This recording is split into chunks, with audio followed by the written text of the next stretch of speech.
I used to think that my life was a tragedy.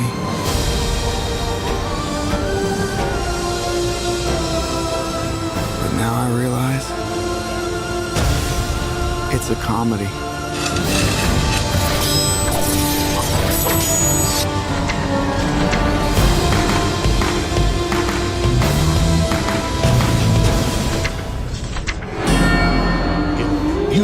Podcast IS.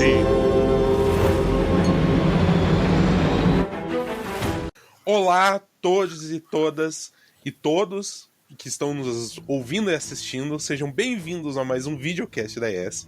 Hoje eu estou comigo, o Coringa. Eu sou o Ellison, estamos com o Coringa e com quem? Quem que tá mais aqui? Eu, Cris Quevedo. Cris Quevedo. Hoje eu acho que o nosso convidado especial revelou sobre o que a gente vai falar, mas, para deixar bem claro, vamos falar sobre o filme Joker, em português, O Coringa. Uma 2019, releitura... isso? 2019, acredito. Uma releitura de um personagem icônico dos quadrinhos, um tanto quanto polêmico. E sinceramente, acho que você pegou a palavra-chave, que é releitura. Não é adaptação. Não está sendo adaptado de um gibi específico, de uma história específica, não. É uma releitura. E uma releitura não tem compromisso nenhum com qualquer coisa. Nada, dica de nada.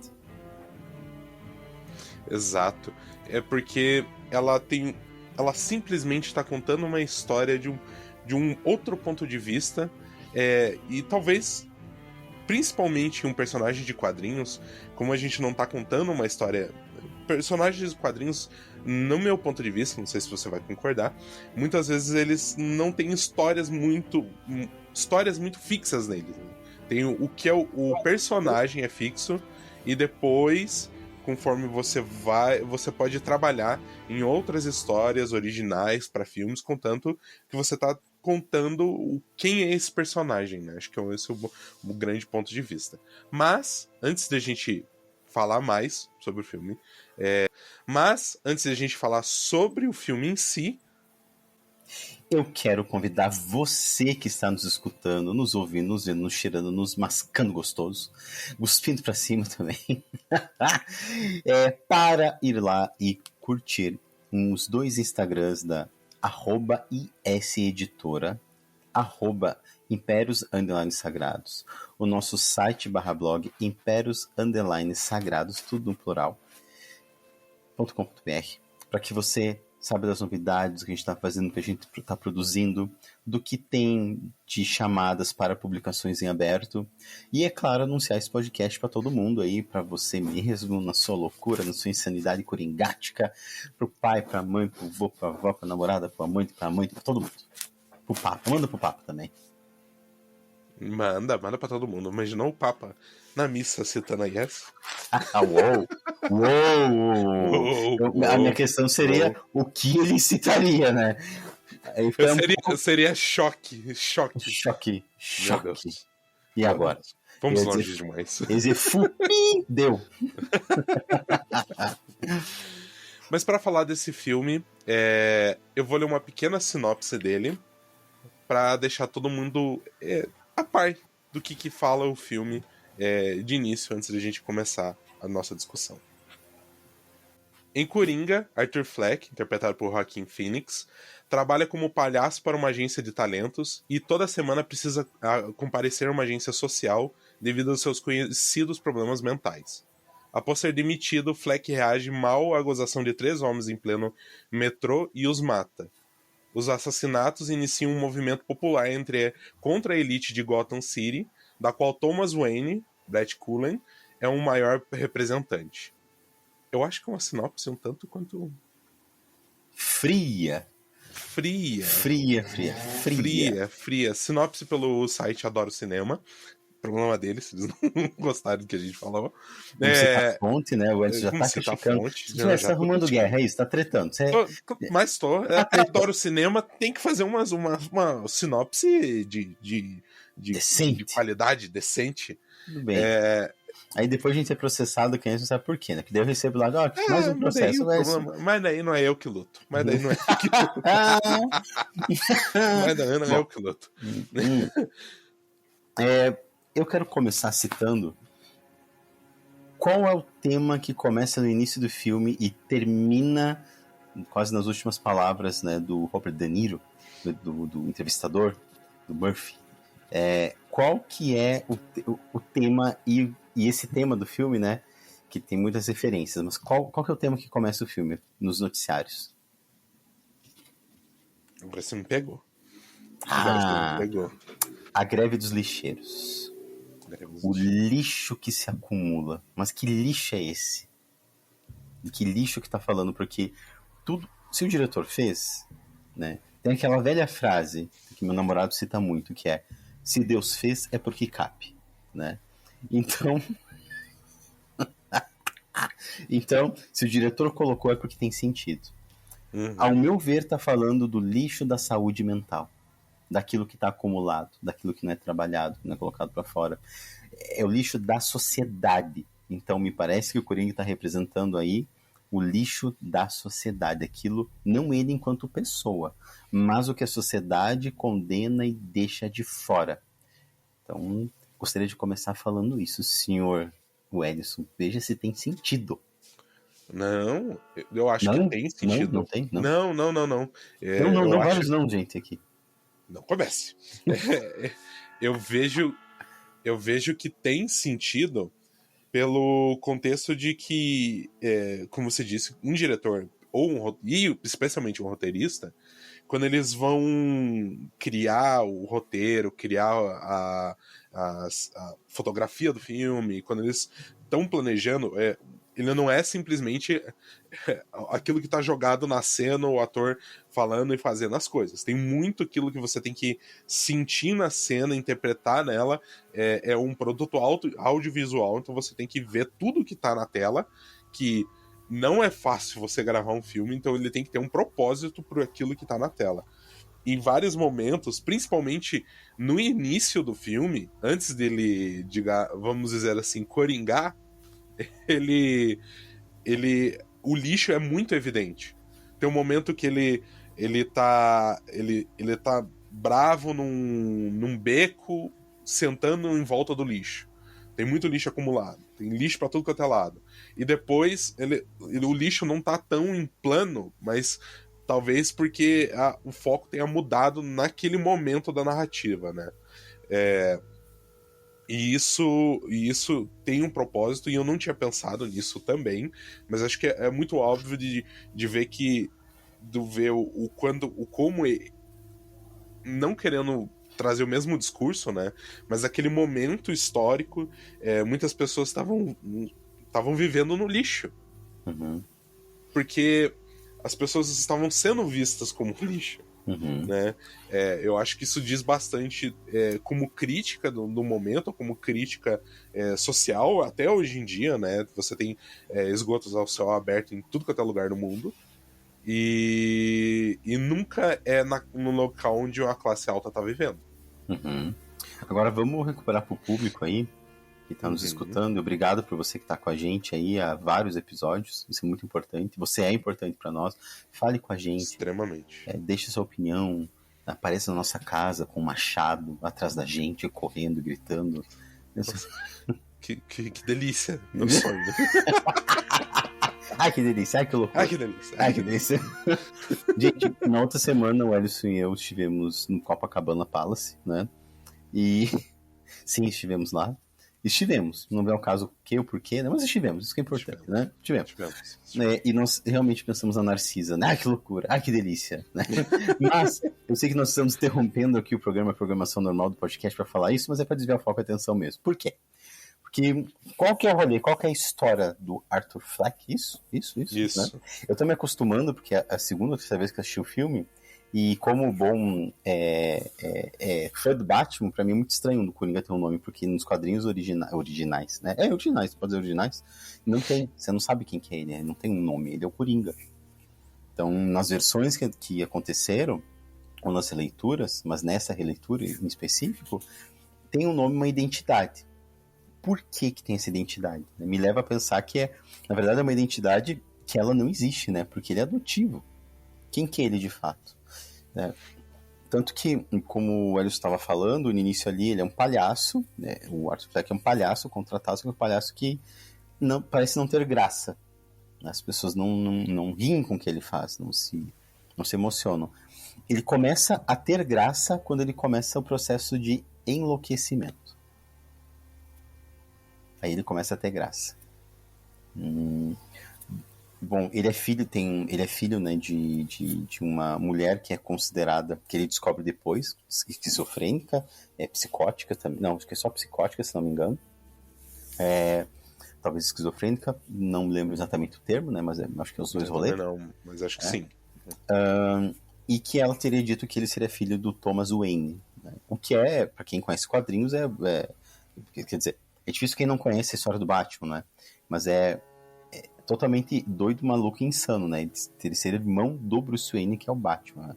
Bom, mas mesmo nessa relação tem coisas que não se encontram.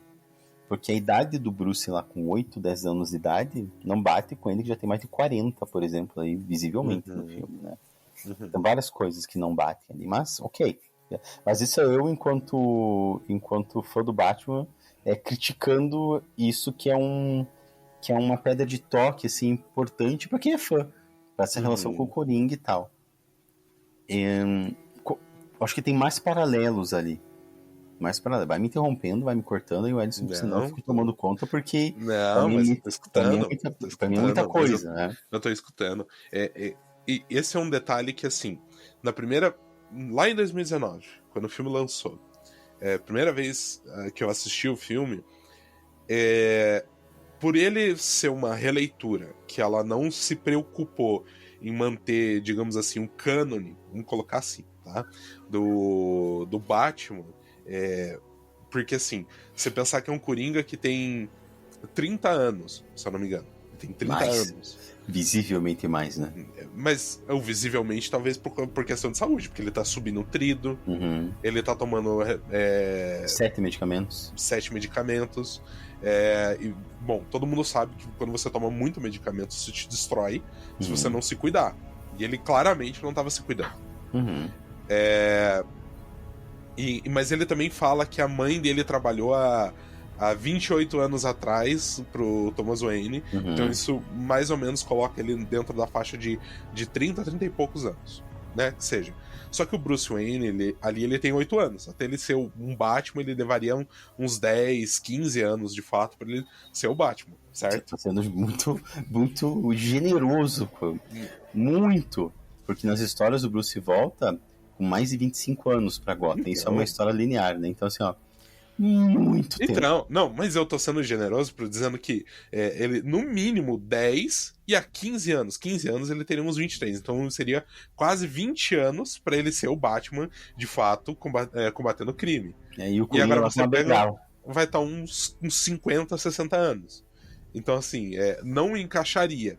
Daí é claro que teve muita gente que falou: mas ele pode ser aquele que deu a origem pra alguém mais maluco ainda, virar o Coringa de fato. Mas daí tá. Mas não dane-se.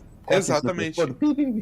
Né? Por quê? Não é isso aí importante. A história não é sobre o Bruce, não é sobre o Batman. Não é. A história é sobre o Coringa, é sobre o Arthur Fleck.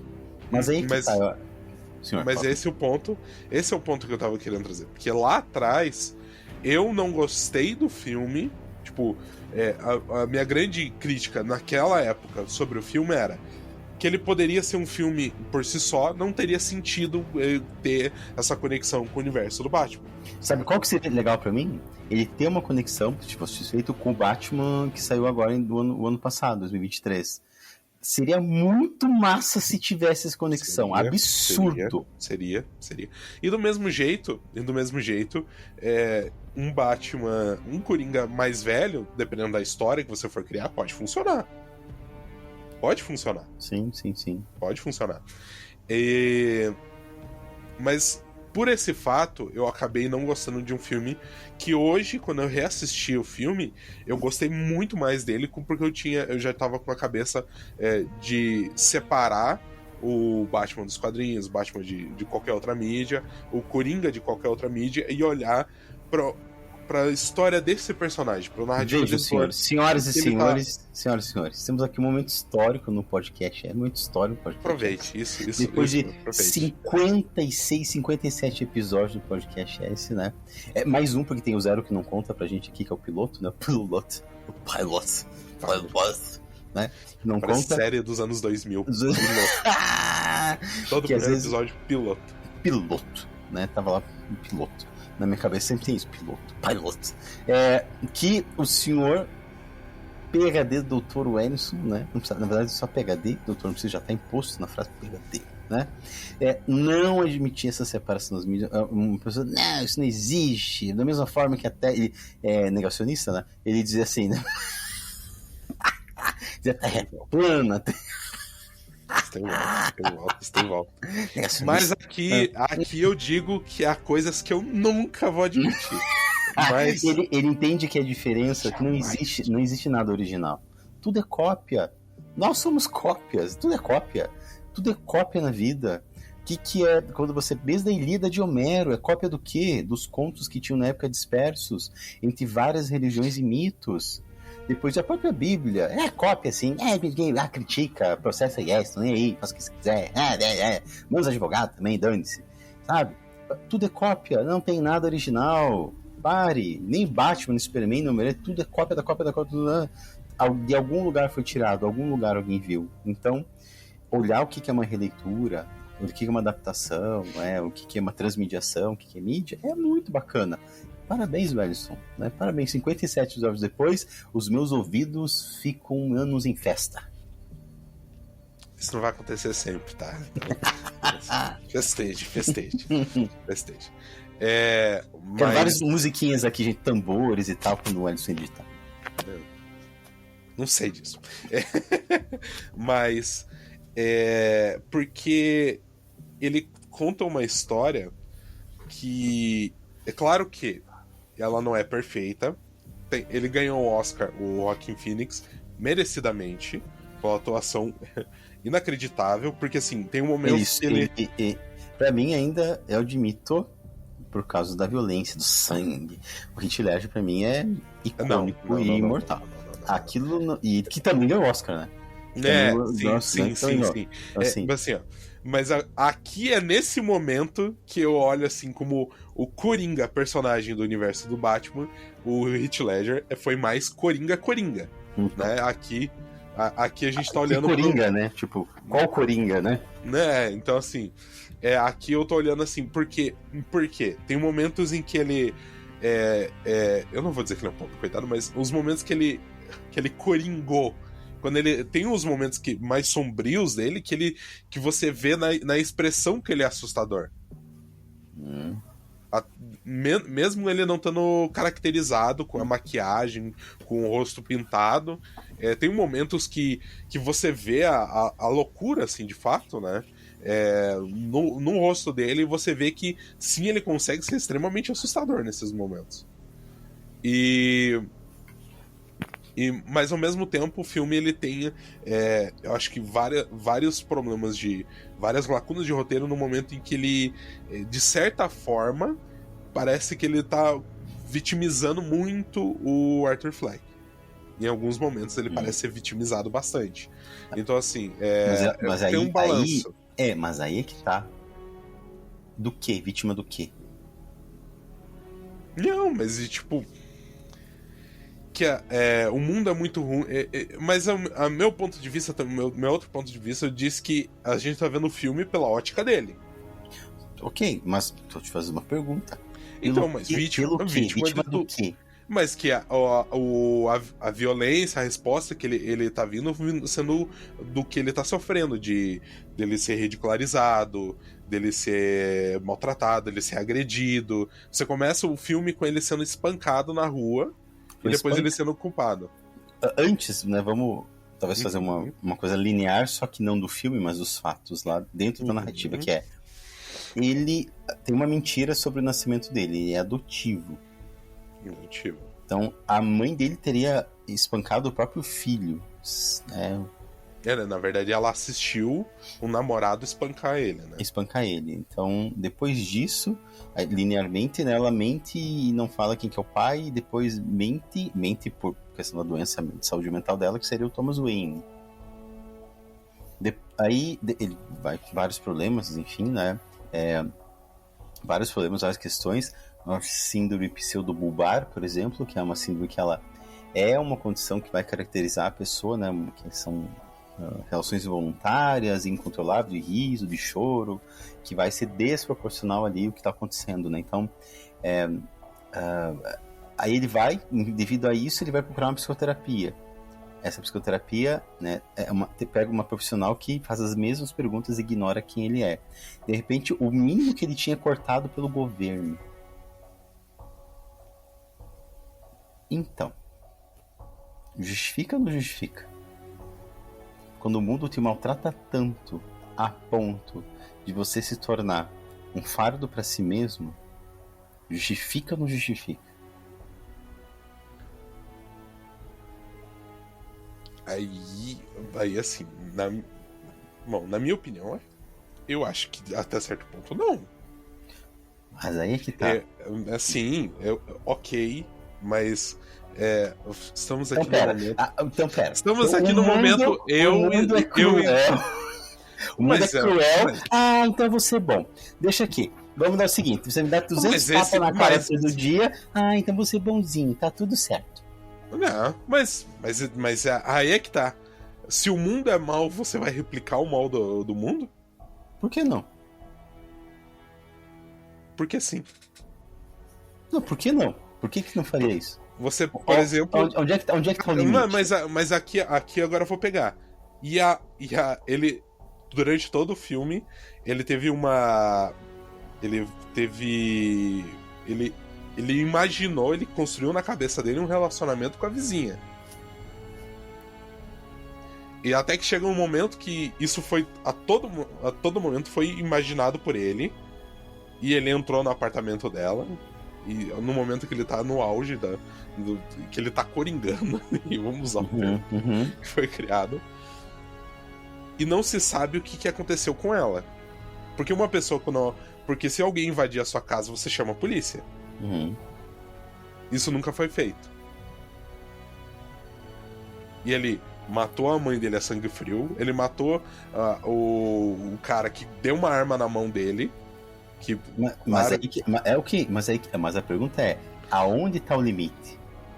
Onde é que é o limite onde o mundo te agride, o mundo te bate, que é o lixo, que é tudo aquilo que a sociedade expurga, mas aonde tá o limite que faz com que você, de repente, ataque esse mundo na forma de pessoas mesmo e não ataque? Por que eu fiz a pergunta, né? Dizer, mas por que não? Aonde? Por que eu não tenho que revidar? Onde é que tá? Por que eu não tenho que revidar esse caralho desse mundo? Aonde está o limite?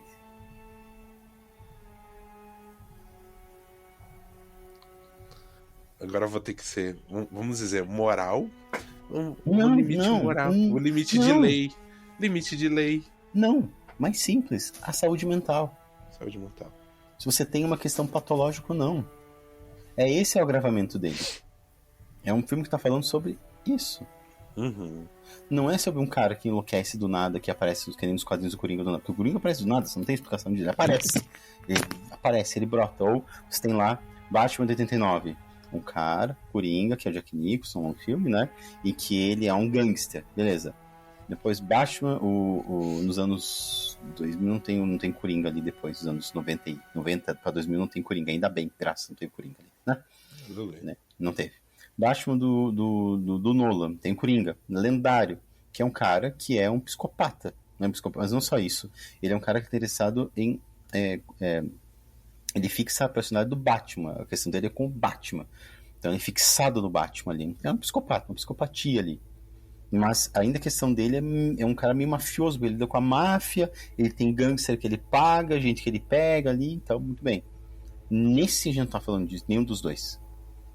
A gente tá falando de um cara que tem uma identidade, que tem um transtorno, e que tem obviamente, devido a problemas neurológicos, que é a questão da síndrome pseudobulbar que ela desenvolve, uma psicopatia. quer dizer, ela não deveria desenvolver, né? Ok, mas ali no filme ele desenvolve. Ele é um psicopata. Ele vai desenvolver uma psicopatia social, no caso, né? Onde ele vai criar essas cenas, porque ele ali em todo momento ele tá atrás de uma coisa, de afeto. Afeto da mãe, cuida da mãe que mente, então. Aí ele mata a mãe sem fio. Mano, a mãe mentiu a vida inteira, ele cuidou dele, tá lá com ele e tal. E de repente ele descobre que não é nada daquilo que aconteceu. Bom, mas eu vou falando parênteses aqui e mostrar uma coisa muito, eu acho que é legal. Sabe aonde a gente sabe e tem certeza que ele vai virar um Coringa, o Coringa, várias aspas, né, icônico, digamos assim, no elevador. Tem logo no início do filme, a porta do elevador abre e tem lá o símbolo do Coringa que ele usa em alguns quadrinhos. Inclusive aparece no Coringa esse do Zack Snyder ali, esse Coringa pop que apareceu, que fez o Jared Leto, que eu gosto dele, do ator, mas não vamos falar sobre isso, porque esse Coringa que é um yo, mano, yo. Tô cortando, ele não é Coringa. Não. Tô cortando isso aqui. Vamos continuar. Eu vou falar, tem que aparecer, tem que a discordância. A discordância do Jared Leto, né? Que vai ali, que é a coroa, a farm do Coringa e o taco de beisebol que aparece na Liquina. Tá na porta do elevador, isso lá, quando o elevador abre. E depois as referências, outras referências, é claro, etc. Enfim, mas essa é uma delas. Tá escrito ali que vai virar esse Coringa. Bom, mas esse filme, ele tem uma referência clara e direta, né, a um quadrinho, que é o quadrinho do Brian Azzarello e a arte pelo Lee Bermejo, que é Joker, né, que é esse quadrinho aí, em que eles estão retratando o Coringa dos anos 70 para 80. Tá? Então, eles tiram mais ou menos desse quadrinho o conceito. Né? Mas, na verdade, eles só tiram o conceito, porque a história nem se liga ou coisa assim parecida. Que eu acho que explica porque a ambientação dos anos 70 para 80. Que é muito bem escolhida, eu acho, até pelo que os Estados Unidos estavam passando nessa época, mais ou menos ali, né? Então, essa greve de lixeira ela não é à toa, ela existiu. Então tem toda uma referência histórica mesmo. Agora, eu penso que se a gente olhar de uma forma mais digressiva para a história dele, a gente vai percebendo que a questão dessas cenas criadas na cabeça, que eu falei dessa divisão de por que você não deveria atacar o mundo dessa forma, né? É o que ele cria como proteção, porque ele não tem onde se pegar de afeto. É um afeto... E assim, a gente tem ali uma estrutura também da falta. Da falta o quê? Da falta desse pai. Da falta do corte desse pai. A gente não tem um limite, né? Na estrutura familiar, a figura do pai, seja quem cumprir, pode ser que seja uma mulher, pode ser que seja um homem, uma pessoa trans, não importa, é uma pessoa que cumpre a figura materna ou paterna nessa relação familiar, pode ser vô, vó, tio, enfim, quem cria, ela tem uma coisa importante pro corte, né? Pra botar o limite. E ali nós não temos esse limite, nunca foi colocado esse corte nele. E a gente tem um agravamento de uma doença mental, né? Que é uma doença, e justamente que é uma doença psicossocial. Então nós pegamos um elemento que, de repente, é ridicularizado nacionalmente por um cara num programa de TV.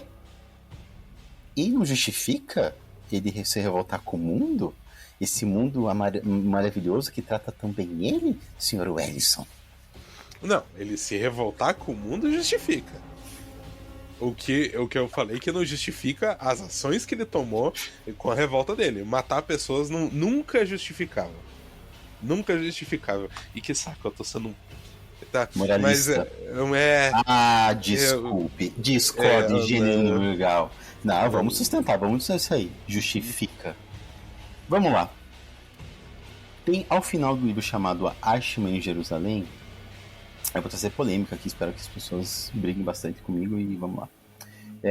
Ashman em Jerusalém é uma história, uma história que aconteceu, que é um Ashman é um criminoso nazista, que ele foi extraditado ilegalmente, né, da Argentina para Israel, julgado lá em Israel. Eu preciso falar ilegalmente porque não foi feito nenhum acordo. E não tô. Pra mim tem uma questão moral. Pra mim não tem uma questão moral, mas eu preciso contar o que aconteceu para chegar no argumento, né? Então tem a Hannah Arendt, uma judia alemã que sobreviveu ao Holocausto, naturalizada americana, né? É uma grande filósofa contemporânea, política. Ela vai ser convidada pelo jornal The New Yorker para cobrir o assassino, Hannah Arendt, uma grande jornalista, Hannah Arendt, uma grande filósofa alemã. Ela vai ser convidada para cobrir o julgamento do Eichmann como jornalista, e ela vai escrever depois uma série de artigos que vão ser compilados no livro chamado Eichmann em Jerusalém. Pois bem, esse livro, Eichmann em Jerusalém, ele vai tratar ali... deixa eu mostrar lá. Só vou colocar aqui a imagem. Eichmann em Jerusalém. Muito bem. Tá.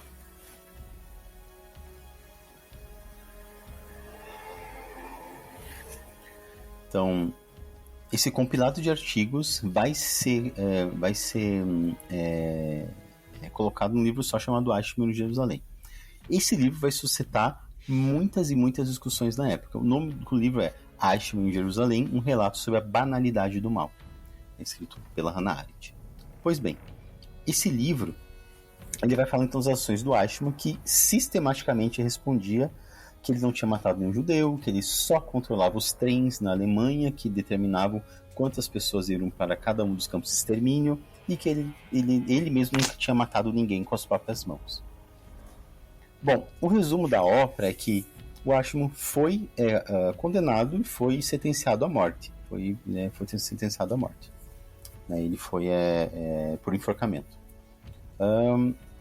Muito bem, Hannah Arendt vai discordar, vai dizer assim, olha, eu concordo com a sentença, mas não da maneira que ela foi feita. Porque os juízes atribuem a Eichmann uma coisa monstruosa, uma coisa demoníaca. E ela vai dizer que não tem nada de demônio nisso. Ele é um homem comum, mediano, e que comete ações de forma banal e que não é... Eu entraria aqui nos conceitos da Hannah Arendt, mas acho que é muita coisa, né, para esse episódio. Por isso que vai falar da banalidade do mal. Quando é que o mal se torna banal? Por exemplo, quando é cometido o extermínio de pessoas em larga escala e está todo envolvido numa cadeia de processo burocrático. Como não dizer que os generais que foram presos em Nuremberg, por exemplo, e o Eichmann não deveriam merecer uma sentença de morte com o extermínio de milhares de judeus, ciganos, pessoas homossexuais, negros, etc. Como dizer isso? Hannah Arendt vai dizer assim, olha, o argumento que foi dado na sentença dele estava errado.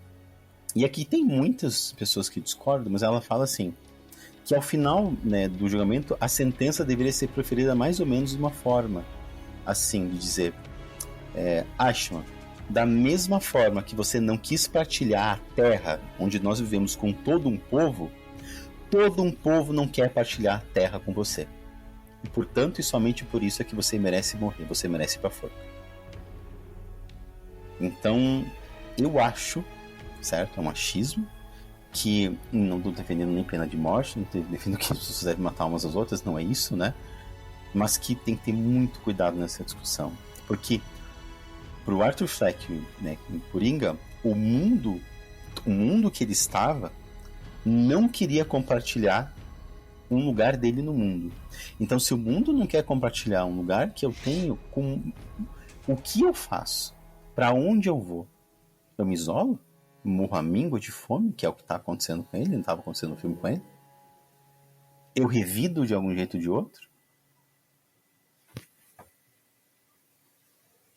Eu sabia que ia trazer muito pano pra manga, trazendo esse filme pra discutir com você. Mas... É complicado, não sou filósofo, né? Mas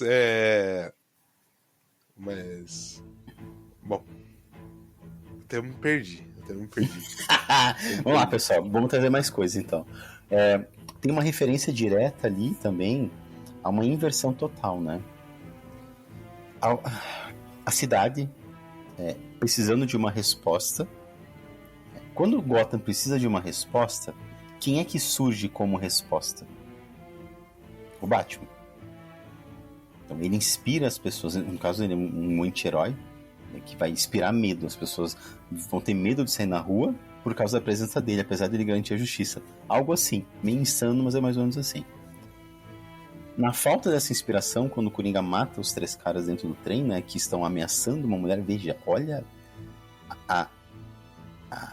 o teu argumento, né, senhor Wellington, ele se distorce de novo, né, porque os caras estão ameaçando uma mulher e ele, não que ele interfira, mas a doença, a condição dele faz ele começar a rir alto, e aí os caras se voltam contra ele, tentam agredir e matá-lo.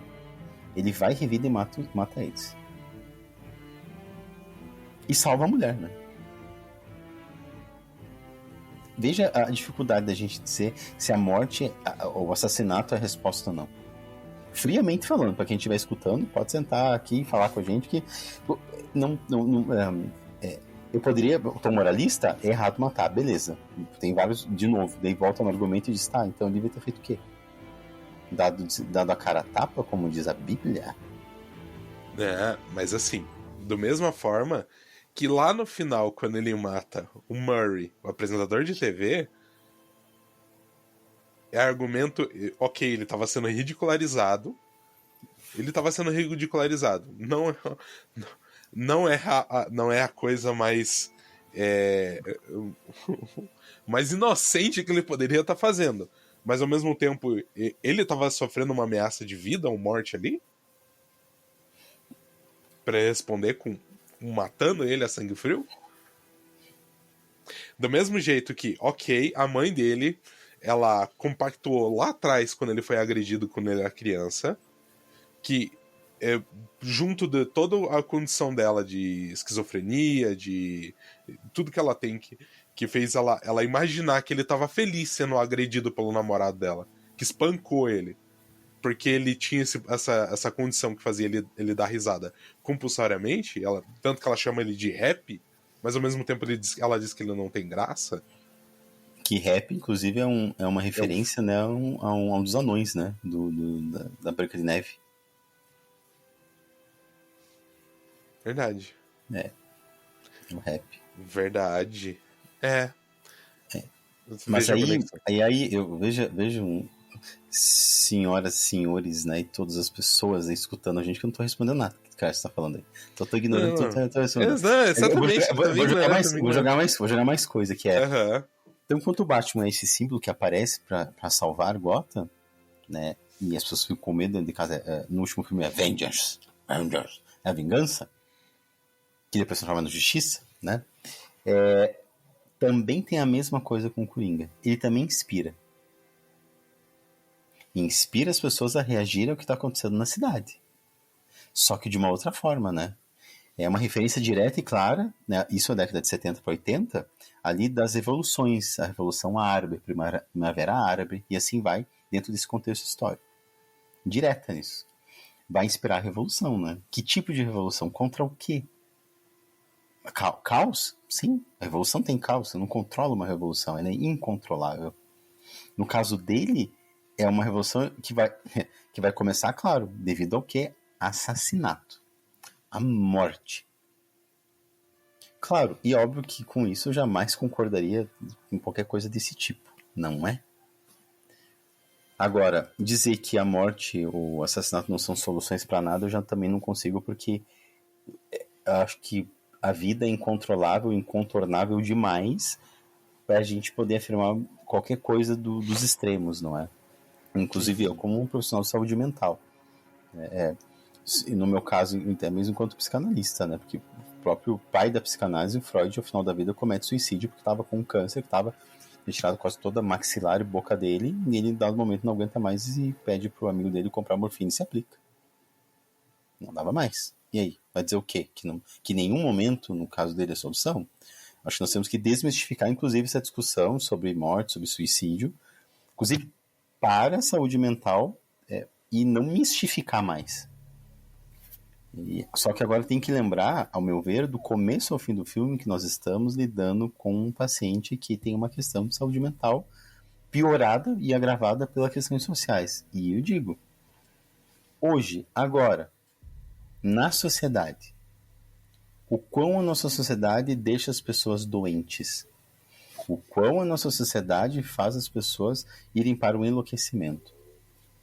Se vocês verem ou escutarem pessoas na rua em situação de vulnerabilidade social, que estão morando na rua, falando sozinhas, é um enlouquecimento causado por uma sociedade que não quer conversar com aquela pessoa porque ela fede, porque ela cheira mal, porque ela não tem o dente direito, como deveria ter, várias aspas nisso, né? Porque a política pública de empurrar a pessoa para a margem, e a pessoa enlouquece a parte dessa sociedade que não dá condições para ela sobreviver, e ela tem que ficar ali, naquele canto, morrer à míngua, sem incomodar ninguém, que é o que todo mundo espera. Que ela morra e não apareça, que ela morra seja e não apareça. Daí quando nós temos um filme, né, no caso, olhando de narrativa, um cara que se faz notar e aparecer, expõe o poder da sociedade e mata a pessoa que matariam ele tá errado. Né? Isso é uma bela numa discussão. Porque eu também não sou contra revoluções quando necessário. Quando extremamente necessário.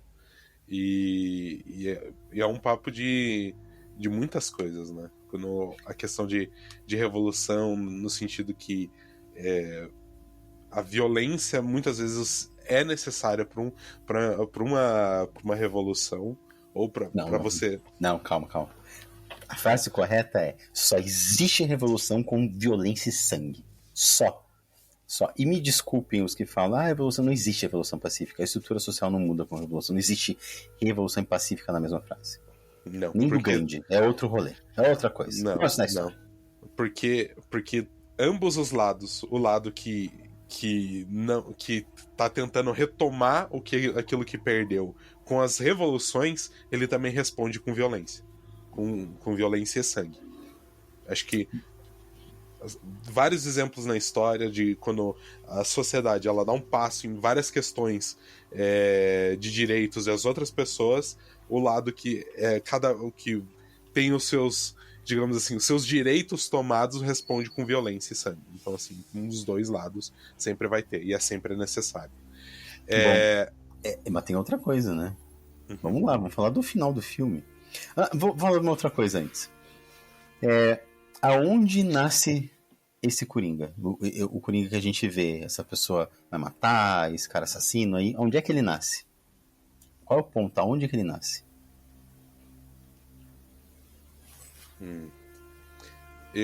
A minha opinião, talvez ele sempre esteve ali. Porque... Não. Eu não sei dizer, porque assim, eu vou até explicar. Porque ele é um paciente mental, ele não pode ter uma arma em mãos. Ele disse, eu não posso ter uma arma em mãos.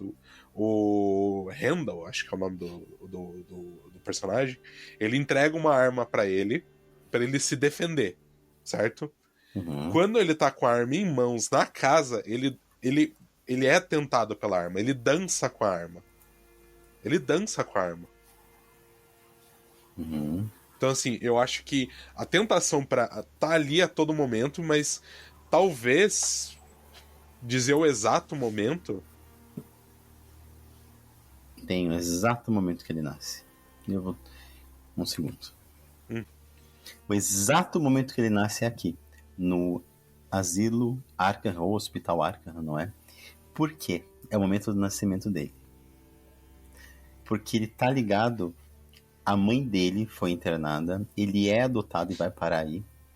A partir desse momento, ele literalmente enlouquece. É aí que ele nasce. Então, sim, quando ele já sempre esteve ali, com certeza. Mas é a partir desse momento onde ele vai nascer. Literalmente ele vai nascer. Tanto que ele enlouquece, ele tem uma cena muito simbólica, não é? Onde ele vai parar dentro da geladeira, se coloca dentro da geladeira, depois do asilo Arkham, e sai da geladeira. É ali que ele nasce. Ao final do filme, nós temos o nascimento de outra coisa. De quem? Do Batman? Do Batman. Mas é um nascimento às avessas.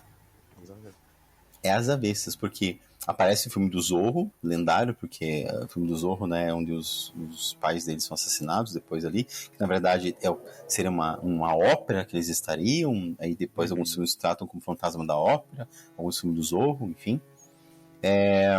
em que alguém vestido de coringa, né, expondo esse pus social, esse lixo social, né, essa revolução do caos, da morte, vai lá e mata o pai, né, os pais do Bruce Wayne.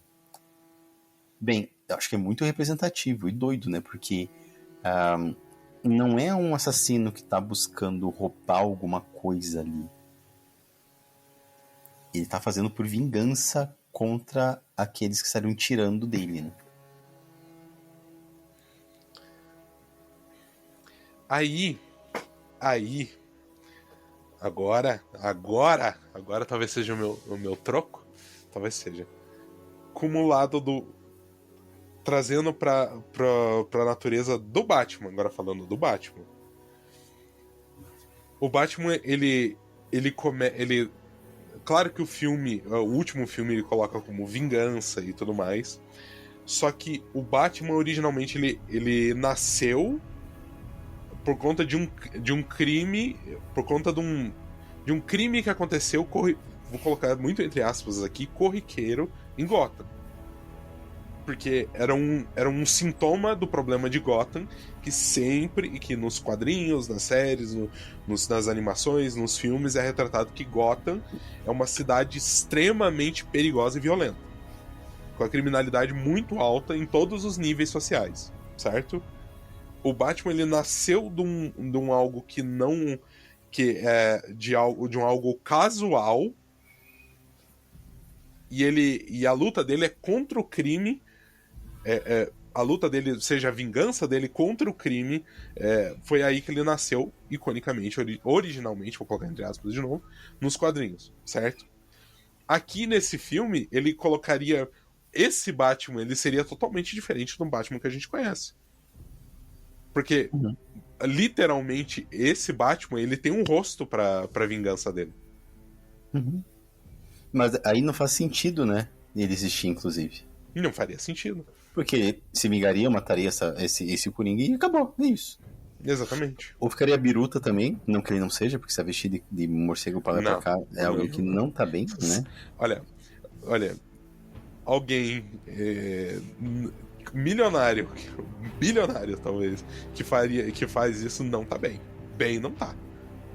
Eu acho que isso é um dos temas nos quadrinhos e outras mídias muito, muito corriqueiro do Batman também, que ele não tá bem. Ele não tá bem, né? Mas assistindo esse filme de novo, ele não teria sentido, porque mesmo que o assassinato dos pais dele seja algo algo muito aleatório que aconteceu, não foi planejado, aconteceu porque eles estavam na rua no meio do caos total que já estava acontecendo, né, dessa grande revolta, dessa grande revolução. Ele também, talvez ele não seria o ideal da justiça, não lutaria pela justiça, ele lutaria contra uma revolução.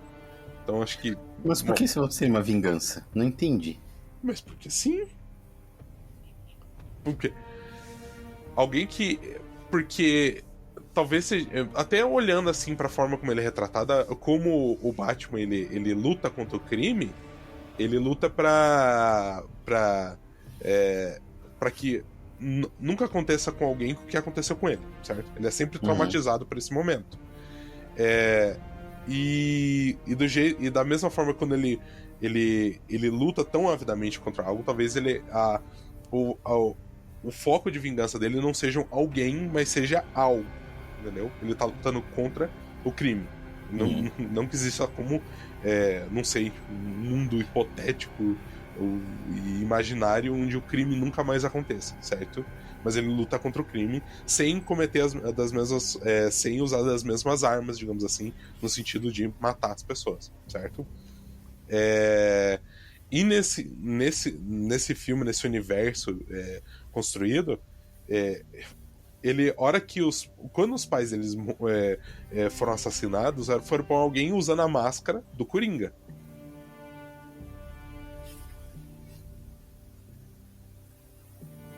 Mas eu concordo contigo, eu não entendi por que um dia que tiver vingança, que glória é essa, né? Eu Tá também não maluco. entendi o teu questionamento.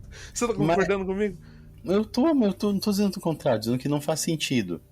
Uhum. Se a gente pensar no Batman, que a gente esperaria, né? Acho que essa cena que aparece, ela vai bagunçar, digamos assim, ainda mais o que se esperaria de um herói. Contra o que ele lutaria? Né? Porque vai lutar contra a sociedade se revoltando, sendo oprimida? Faz sentido. É isso. É isso, minha gente. Pessoas lindas, deixem os seus comentários. Coringa 2 vai sair, acho que esse ano. Digam o que vocês esperam, se vocês querem ouvir a gente falar sobre esse filme, sobre continuar essa discussão sobre o que esse novo filme vai apresentar. Deixe se vocês concordam, discordam comigo, com o Chris, com o nosso personagem, com o nosso convidado especial que não voltou mais a aparecer, pessoa mal educada. E deixem o seu like e espalhem a nossa palavra, espalhem o videocast para todos os cantos do mundo. E é isso, gente. O nosso videocast é esse, ou podcast é esse, para quem tá escutando a gente, nos várias plataformas aí. Ajuda nós aí. Um abraço, um beijo. Lembra lá do impériosagrados.com.br de se inscrever. O Instagram, @ISEditora e @impérios_sagrados. Tem obra para publicar? Manda no impériosagrados@gmail.com.